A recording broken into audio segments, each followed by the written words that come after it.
Welcome to church. Hey, welcome to church. Welcome to church. Welcome to church.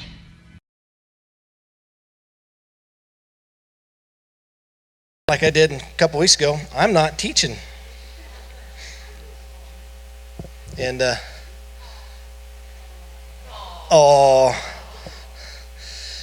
part of the stuff that I like to do, and I feel God's called on us as a church, is to help raise up people to keep doing what we need to do. And if I'm the one up here doing it all the time, people aren't stepping up.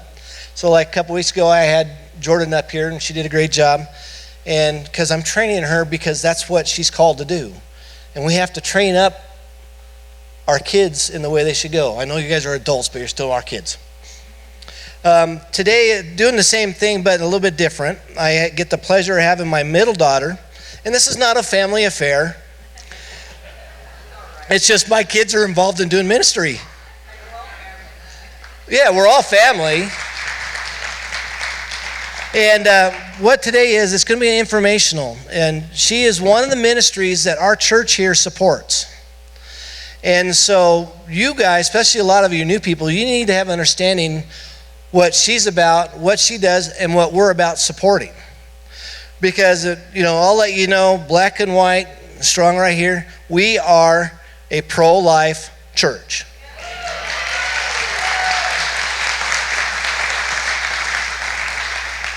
Most of the churches out there that are anything in pro-life are usually from the Catholic Church. All the rest of them are try to be too politically correct and safe. If you're being politically correct and safe, you're not doing the gospel. Our job is to stand firm on what God says, and we protect life.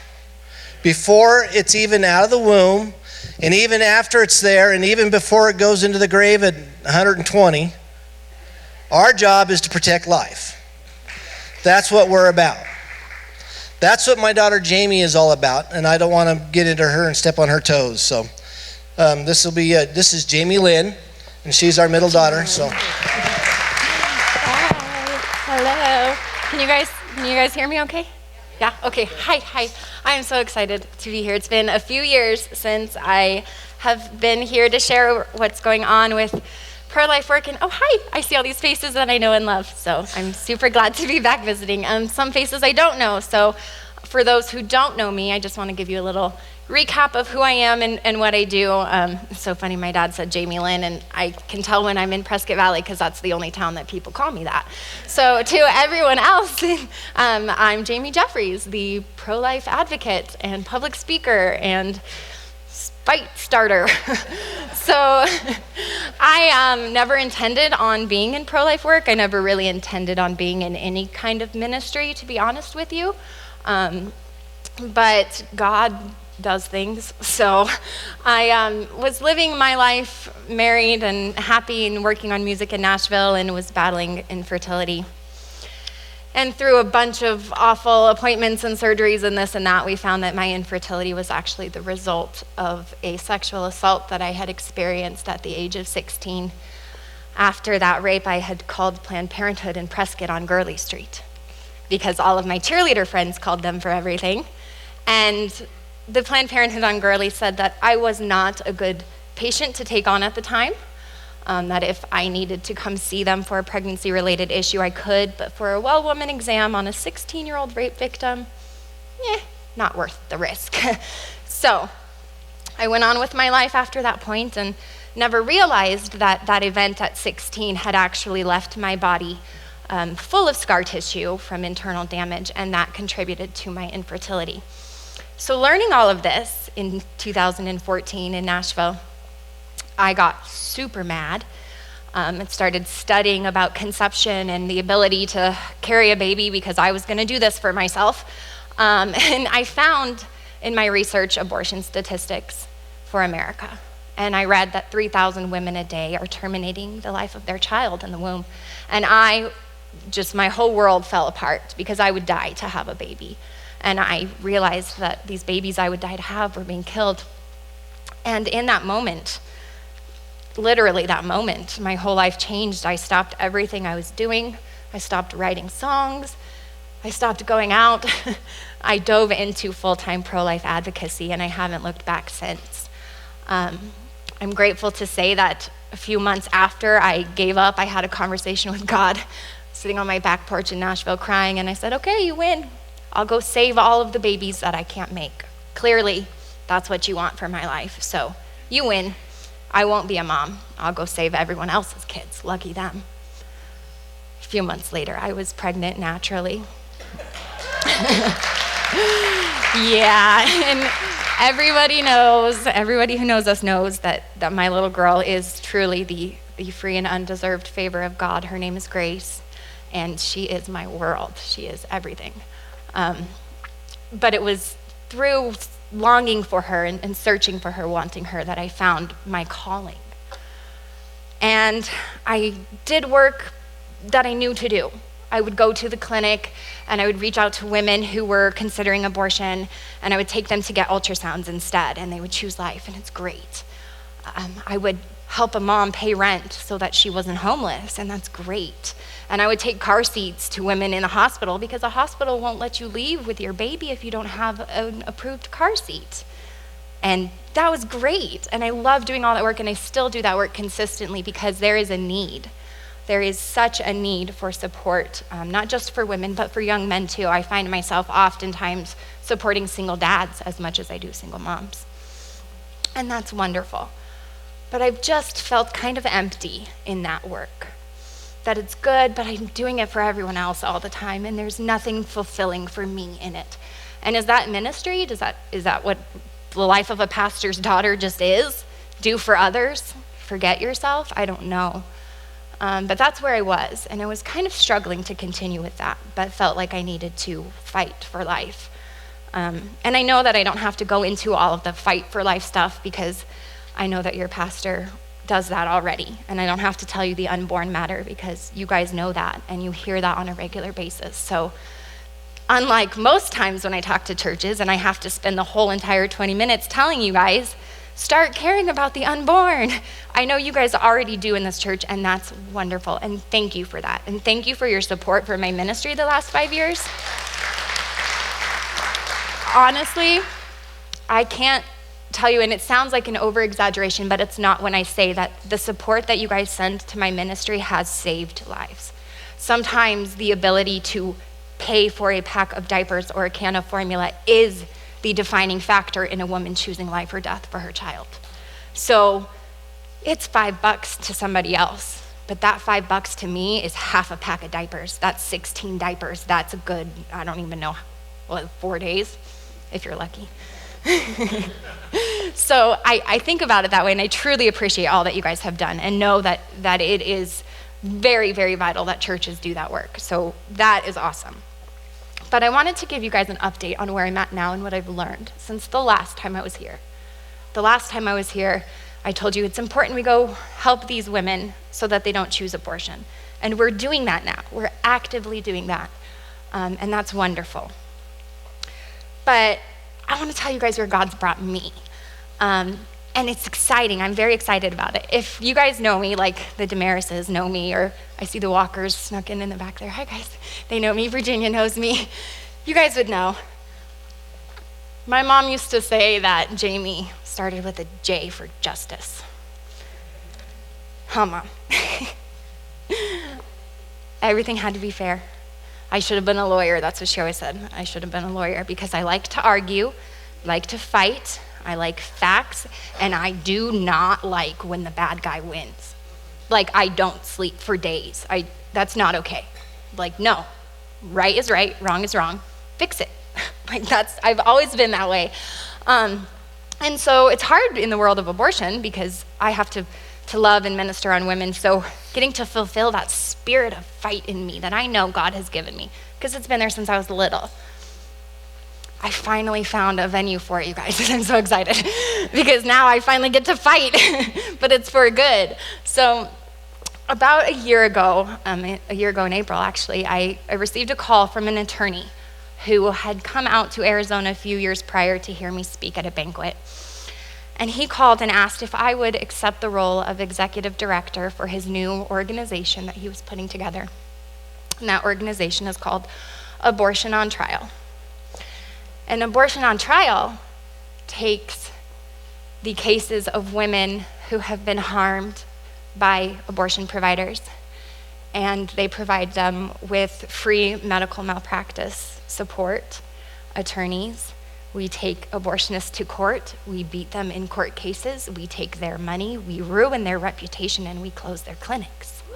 Yeah.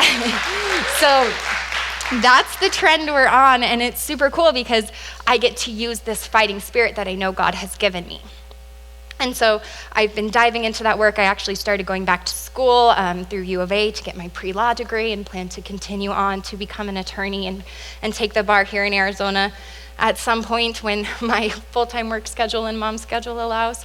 But I'm on this really awesome trend, and I really love the work that I'm doing, and I'm finding that it's really important that we let pro-life Christians know about this. And people ask me all the time, why are you helping these women? Why are you giving free help to a woman who chose to end her child's life? And that's a super valid question. So if you're wondering that in your head, don't feel bad, because that's a fair question. But I think that people need to take a moment and pause and think. I know in this church, because you guys do believe that the unborn are human and worth protecting, we have this fierce anger at those who want to hurt them. And that includes women. But when you get into the work of abortion, you really see what happens in these clinics and what these doctors say and do. And you can't say generalizing, not every single woman is the same. So some women full well know what they're doing and callously choose to end their child's life. That happens. That is the exception. It's the rarity. The vast majority of women are very uneducated, and I don't say that with disrespect, I say that with sorrow. They are lied to. They are manipulated, and their fear is preyed upon. People want to sometimes think, well, she chose abortion, so she got hurt. One of our cases, a woman, her procedure was altered. She got a laceration and ended up having a hysterectomy. And we hear people all the time, that's what she gets. She chose to kill her baby. So that's what she gets. Same for the wrongful death case we have. The 23-year-old woman who died getting an abortion at 6.5 months. That's what she gets for making that choice. But I have seen their medical records. I have read the notes that the doctors wrote. I have watched the dozens and dozens of hours of deposition video footage of these providers under oath, admitting to telling these women, well, you need this abortion because having a child changes the catalyst of what a young Latina woman can do. By the way, this woman was black, not Latina, so that's how clear the racism in abortion is. Actually, every single one of our clients with an open case right now is a woman of color. Every single one of them. It's vile. It's evil. It's strategic evil. And I've learned that coming into it. So I want to remind people when you say, why are you helping them? She's a sinner. So am I. Hey girl, hey. She's made bad choices. So have I. Well, she drove herself to that clinic. You know what? I don't say this often. I said it to my dad on the phone the other day, and it kind of hit me hard. She did drive herself to that clinic where she got hurt. You know what I did? I drove myself to my rapist's house. Yup, did that. Lied to my parents about where I was, too. Bad choices on my part doesn't mean that I deserved what happened to me. Bad choices on their part does not mean that they deserve what happened to them. Okay, cool. I'm glad we have claps because sometimes people disagree with that, you know? So that's really important. And why wouldn't we want that help for her? So much of what was sung this morning used the words grace and mercy. And those were words that had been in my mind all week. So I was crying this morning during worship just at how many times those words kept coming up, grace and mercy. And that is what we get to show these women by being the support for them after they're hurt. And not every one of our clients chooses abortion. Some women are hurt without choosing it. Some women come to us before. It's a wide range, but overall, this deep hurt is in all of these women. And I just think, why wouldn't I help her? My entire life, I have been taught to be the love of Christ to the world, to lead the broken to recovery, to love people. And how could I not help them? It would be such a disservice and disrespect to the way that I was raised in this very church to turn them away. And I get to see what they go through, walking with them. I don't know personally, I won't get earthly justice for any of the things that have happened to me, but I imagine that getting that earthly justice would help in the process of healing, or at least seeing people fight for you would. Amen. Seeing somebody say, I'll stand with you, I'll pursue justice in your name. That works wonders for these women, who are not just healing from the regret and trauma of abortion, but they also have personal injury, loss of fertility, lifelong, never will be the same. And I get to be God to them. I feel like my mom so often. Mom was always, the women's ministries leader growing up and in women's retreats, and I would see the way that she would love on these women, and I feel like so often I say things and then I hang up and I think, was that Jamie on the phone or was that Monica on the phone? Because I sound just like my mom. But good, because these women need to hear that. And so that's what I do. And yes, there are fights we'll have to leave to God, but that doesn't mean that we get to be lazy and just sit back and be like, God's gonna get him. Let God's justice reign. That's cool, but did you know? Time to get out my scriptures. The Bible says in the book of Micah to do justice and walk in kindness. My dad knows that verse. It says in Isaiah to learn to do good, seek justice, and correct oppression. Don't sit back and say, God will handle it. God will be the ultimate judge. Seek justice. I feel like I have a biblical standing for taking abortion providers to court, shutting them down while I'm providing healing to these hurt women. I'm seeking justice and I am correcting oppression and taking up the case of the fatherless. Not a single woman walking in there to end her child's life has the baby's dad with her. We are saving the fatherless right here. So there is a biblical calling to fight this fight. So I want to reassure you guys that it's not just, Jamie's going to go be a lawyer and she's going to help women who have gotten abortion sue clinics and make money. And no. We're seeking justice. We're correcting oppression. We are defending the fatherless, and we are bringing healing and hope to these really hurt women. And it's awesome. So why do you care?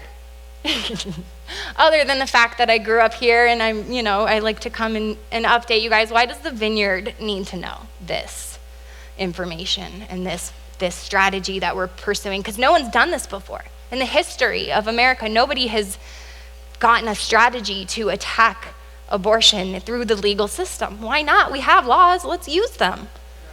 I mean, come on. Even here, Planned Parenthood that I called was a legally mandated reporter when I called and said that I was a minor who had been raped. Do you think they followed that law?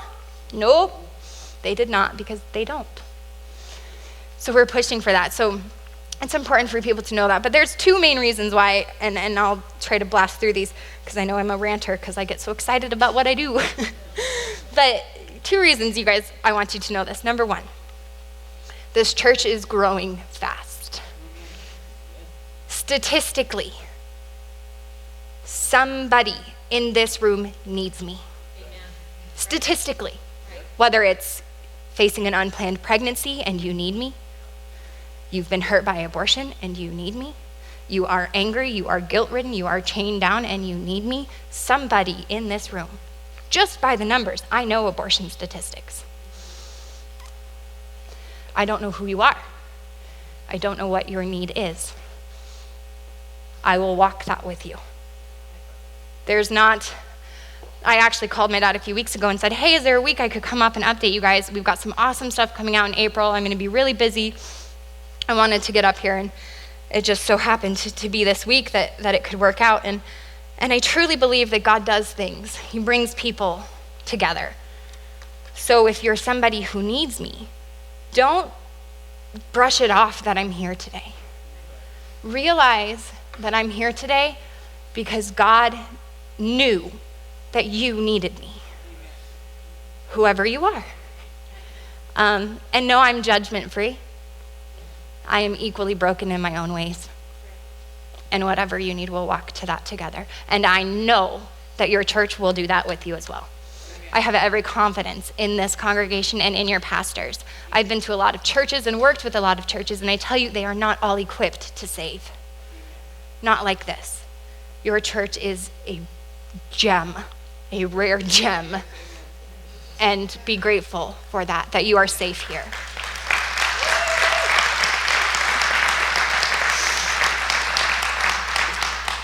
So, yes, I'm going to stick around after church and talk to whoever, because I know, whatever it is, like I said, if it's after abortion care, if you're somebody who's, facing an unplanned pregnancy, if you have a family member who's facing an unplanned pregnancy, we still do that work. I literally have a box in my car with supplies, prenatal vitamins, at all times. This is what I do. I'm here for you, okay?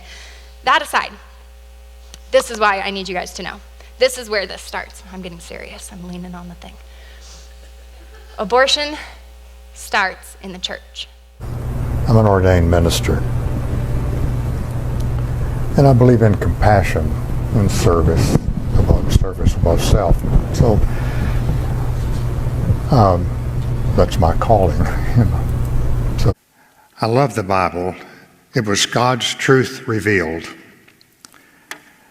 My grandmother, Mama Boyd, declared I was a prophet, called by God to a special service. The elders in our church, Foot Washing Baptist, agreed. As a high school senior, I started preaching. I excelled in biology, so medical school was the perfect solution. I was invited to work with a national network, the Clergy Consultation for Problem Pregnancy.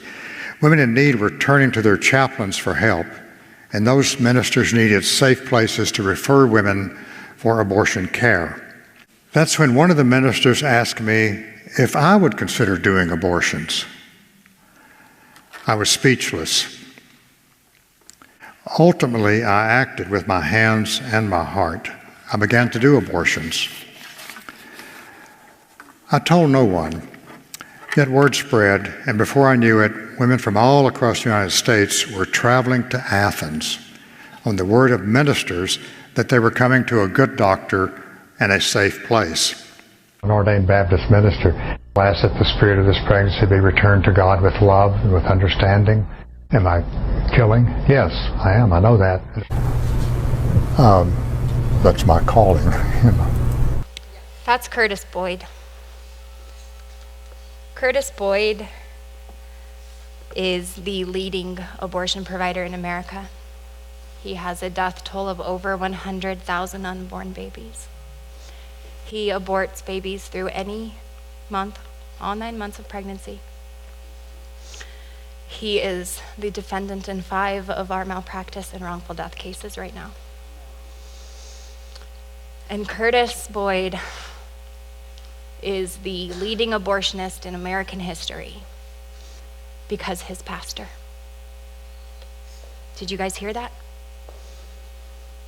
He's an ordained pastor, wanted to be a minister, felt called, and his clergy leader said, "Would you consider doing abortions?" Pastors from all over the country sending women silently from their congregations to Curtis Boyd's office so that he could abort their baby and send them back to church the next week. This has been going on since the mid-60s, before Roe v. Wade. Boyd championed to legalize abortion in America. because his pastor. That's where it started. Could you imagine if the leaders in Boyd's church when he was that young preaching senior in high school had suggested something different? Had led him down a different path, or maybe said, no, this isn't okay? They didn't. They sent the women from their congregation to him. This is the leading abortionist in America. I needed you guys to see that clip because we fight the technical fights. We drive people to ultrasounds and we give people help and we do that, but this is not a battle of flesh and blood. This is a battle of the spirit, of good and evil. And I feel equipped for it, not because I'm somebody who has dedicated my life and education to pro-life work, but because I'm a pastor's daughter, raised in a good church. I feel, my mom asks me sometimes, because the reality is I see things that I never thought I could handle seeing. There's so much blood. And my mom asks me how I do it, or sometimes wishes that I wouldn't. And I tell her, I feel protected. I feel this veil of protection from God over me, this calling on my life where he says, I'm going to keep this from destroying you because I need you to stop it. That's what I am. But let me tell you, you guys, this weight of fighting this evil is so heavy. And I'm doing it mostly alone. And as equipped as I feel, and as prepared as I know that God has made me, I need help. I need help with little things. I need volunteers. I need people to share messages. I need people to fund our cases. Court cases aren't cheap. Women hurt by abortion don't have $10,000 for deposition fees. We have to come up with that, and we do. And by doing that, we get that woman healing, we expose that abortionist, we get to do so many incredible things with it, but I can't do it alone. And I needed you guys to know that when I say I need your help or I'm grateful for your help, I'm not saying that because I appreciate the financial support, although I do, and I could not operate without it. And I'm just being real. But beyond that, I need spiritual help. I need support. I'm asking you guys here in this church, a church that I trust as a pro-life church, will you please keep me in your prayers? Because I am face to face with the most evil men in America. And it gets a little scary. But we will win. I know that we are going to stop Boyd and all of the rest of them. Little by little. And every time we have an opportunity to save a life, we do. I want to encourage you guys to continue with your pro-life methods. When you have a young woman, a single mom, a pregnant woman, a young couple coming in, embrace them. Realize that it was not guy and girl who made baby. Because guy and girl can get together 1,000,000 times and won't make baby until God says, I want a baby made here. Take it from the infertile pro-life Christian. Okay, so if somebody comes to you and says, I'm pregnant, say, ooh, what's God doing? This is exciting. Is every choice you made leading up to this right? Probably not, but we can handle that later. There's lots of time for scriptural theology and rights and wrongs and correctings and whatever. But in that moment, remember how incredibly blessed you guys are that you are a church who women trust to come in those vulnerable states. Because a lot of churches still, to this day, women vocalize their need for help and their pastor secretly sends them out the door to somebody like Curtis Boyd. I am so grateful. I have it right here in all caps. Thank God for your pastors, for my parents. I'm grateful to them for, yes, for being my parents, but they won't send a pregnant woman to an evil abortionist. They'll wrap her up in love. They won't send a woman who has gotten an abortion back home hurting in guilt and shame. They will hug her and say, I'm so sorry I wasn't there then. That's what I say. I'm sorry I didn't get to you sooner. Oh, I wish I could have gotten to you before. I'm sorry, I failed you.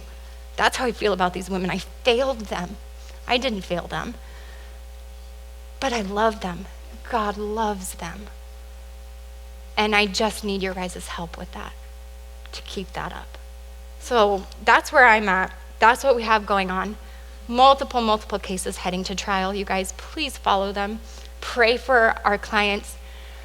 These women are so, I just want to see them free. I want to see them free from their chains, from their bondage and their hurt, and dancing, being who God called them to be. One of our clients, girl Nicole, she has my heart, this girl. And I look at her and I just think, God made you. How beautiful you are. How beautiful. So, okay, I am gonna stick around. I know you guys need me. I know it. I feel it. I feel it in my bones. Who are you? Find me. Don't let me leave. And I will be back to tell you next. Yeah.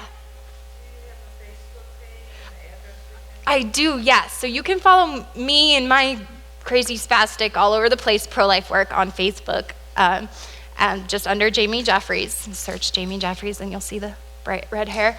And if you want to follow the cases and the trial work specifically, you can do that at facebook.com/abortiontrials. And you can see all of the, one of the clips that was in there where he said, it's my calling. It's from a deposition video. You can see the whole thing there. Thank you guys for having me back again. To let you guys know, to understand, if you're part of this church, you're part of the fight, because we're part of the fight. That's right. And we're about doing what we can do to help in all situations in that. We're about, like I said, we're a church where our whole mission statement is real God, real life.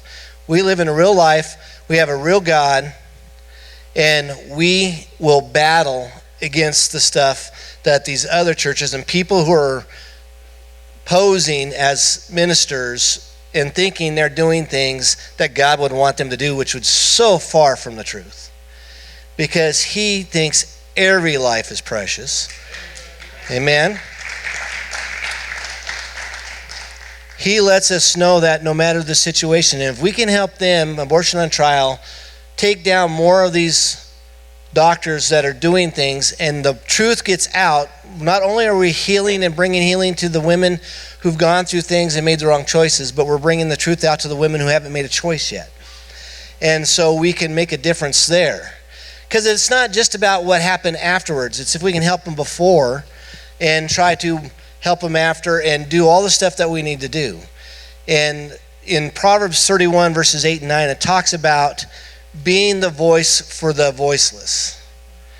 Being the one who takes care of those who can't take care of themselves. That's what the church is called to do. That's what our job is called to do. And we don't worry, like I said, we're not going after the politically correct and trying to do things. So often, like Jamie said, pastors will send girls to these doctors because they don't want to embarrass the families or they want to bring embarrassment to the church.